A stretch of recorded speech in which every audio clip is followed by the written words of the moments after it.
Let me see, is my level on? Is that camera on? I think this one's way too wide.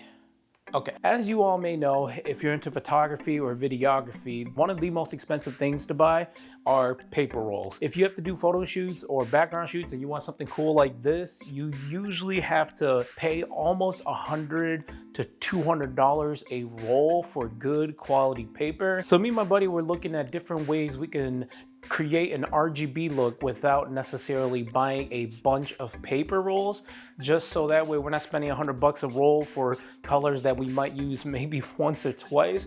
So we started looking into options, and it kind of came across like, hey, what if we just bought some black or white backdrops and then aimed some RGB lighting at it? Amaran announced the new 150 and 300C lights, and we said that was an immediate purchase. So as you guys can see here, I have a 200X aiming down at me. I have a 150C over to the left hand side of me and a 150C on the ground here, just aiming that way.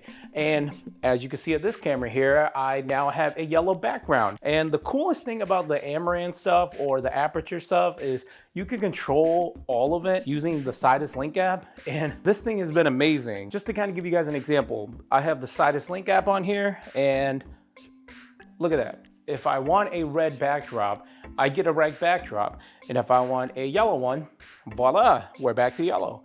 And if I want a green, here's green. And if I want a darker green, here's darker green. Here's, a nice little light blue. Here's a darker one. Here's almost a purplish blue.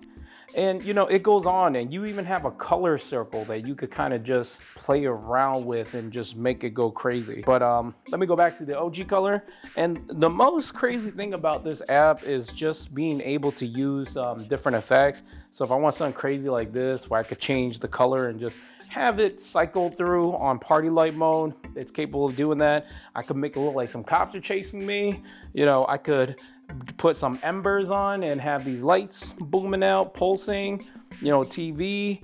The list goes on and on and on, but I'm gonna go back to where I initially was and just stick it to color. So yeah, these 150Cs have been amazing so far. The downside of it for me is I wish I had a little bit more torque. I wish I went with the 300Cs.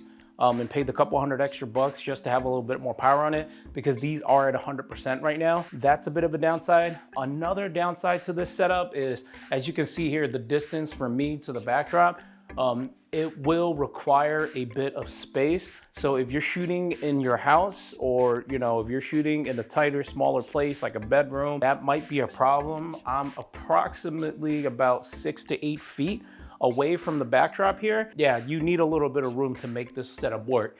Another downside of it is, as you can see on this camera here, is I'm at a 50 mil right now, so that's why it looks pretty good.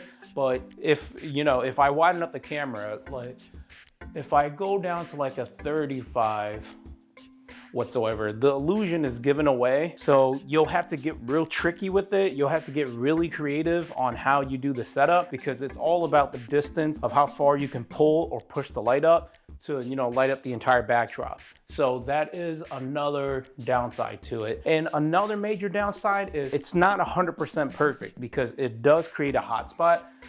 As you can see down here, this light, I put the default mount on it and it creates a hotspot, unfortunately. So you do need some type of diffusing to make this work. Kind of like this light right here, where I have this rectangular softbox put on there in order to diffuse it and remove the hotspot. You'll need to diffuse it in some shape, way, or form. Now, even though I listed out a couple cons, there's a lot more pros to this, in my opinion, than there are cons. Just because, one, you're saving a lot of money on buying multiple paper backdrops, especially paper backdrops that you might roll out once or twice a year, if even at most, just because most clients aren't going to come in and be like, hey, I want a banana yellow backdrop, or I want a sky blue backdrop.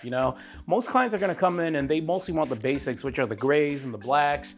And they might even ask you to do a little bit of set designing, if it's like a birthday, if it's a family shoot whatsoever. Chances are you're not really going to need to use colored backdrops. So this helps, especially when you just need a tight shot, or if you want to just do something creative really quickly. The other major plus side for this for me is just getting creative looks. I have used this for one of my friend's album covers to create, you know, some almost Halloweenish horror-like looks, and it's been pretty cool. I use this for some stylized model shoots, and we got some really cool looks out of it. I've even shot a short music video for some of the music that I'm personally working on and ready to put out, and it came out really cool. So far, these Amaran 150Cs are one of the best investments I've made since getting this studio, and I've been using them on an everyday basis, you know, from photo shoots to video shoots to just playing around with. They've been extremely fun to have, and I totally recommend it if you are looking, you know, for RGB lighting or just additional lights. If you're looking for a main light, a key light, a hair light,